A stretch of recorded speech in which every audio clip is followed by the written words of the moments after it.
تحاكم التاريخ. تحاكم التاريخ.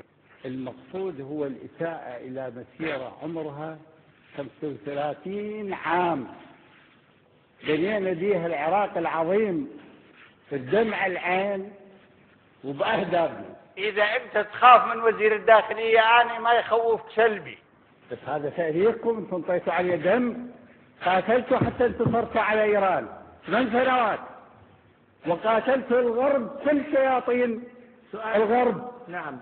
ووقفتوهم عند حدهم والله. تفضل السؤال. وصار لديكم 2% مما تمتلك أمريكا لما تجرأت أن تعتدي على العراق. السؤال التماس خارج الجلسة. أستاذ أنت اتهم وياك. طلعوا برا. أنت محامية لعصابة. والله لو يحطوني بنار جهنم، استغفر الله، نار جهنم نار الله.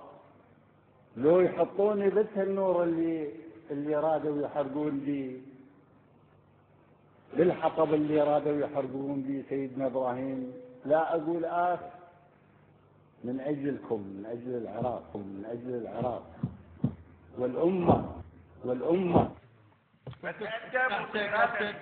أنت متهم، إحنا نراعيك كمتهم. أنا صدام حسين ما يغير.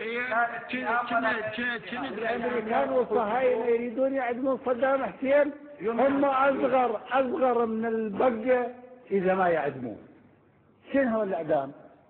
صدام حسين قدم نفسه من أجل الشعب وهو طالب ثانوية على أساس المبادئ التي تعرفون، وعلى أساس الدستور المجيد الذي نص على الإسلام دين الدولة الرسمي، وأن شعب العراق شعب واحد.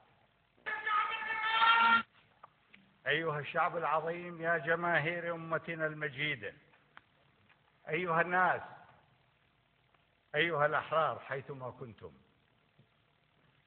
على أساس هذه المبادئ، ولأنني وعائلتي قد شريت نفسي وأنفسنا لله رب العالمين، فلم أبتئس إلى مذهب آخر باتهام جاهز مسبق، بدلا من الجهاد في سبيل الله، ابتداء بتفجير ضريح الإمامين المجيدين. روحي بابا. ممكن أقول شيء لغير؟ شو تقولين؟ لا. سلام وكلام بدلته بعدك. ما ممكن يعني؟ ماشي قولي. أبو عداري ما يحكم علينا الجاي من إيران ولا اللي رضع من صدر عجمية. هذا ابن العراق الزين، هذا الدم والدم. اكتفيت، احنا انطيناك الفرصة ما قلناش اكثر. يلا اكتفيت. صدام حسين بقفص حديدي فوق خيمة بجد هاي حتى يطلع يتمشى بالنهار وفق قانون الأمريكي، الديمقراطية الأمريكية اللي جت تغري ذيولها بيها. أنا أقول لك محكمة. لو مو محكمة ما كنت ما تفضل ساعة كلمة علينا عن والله لو الأمريكان فلا تقدر لا أنت ولا أبوك يجيبني إلى مكان مثل هذا. احترم نفسك. احترم نفسك أنت. أنا محترم نفسي. أنا قاضي. من يحترم. شنو هذا الأسلوب منك؟ هذا أسلوب. أنت أمام قضية جنائية، أنت متهم بقضية جنائية خطيرة، قتل أناس أبرياء. أنت جاوب على هذه القضية، احنا أعطيناك.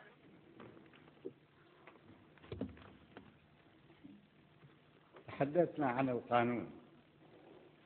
القانون اللي أمامكم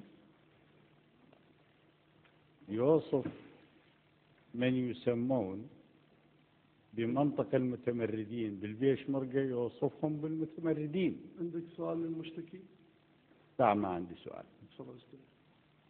لا تستعمل ألفاظ نازلة. وأنا بداية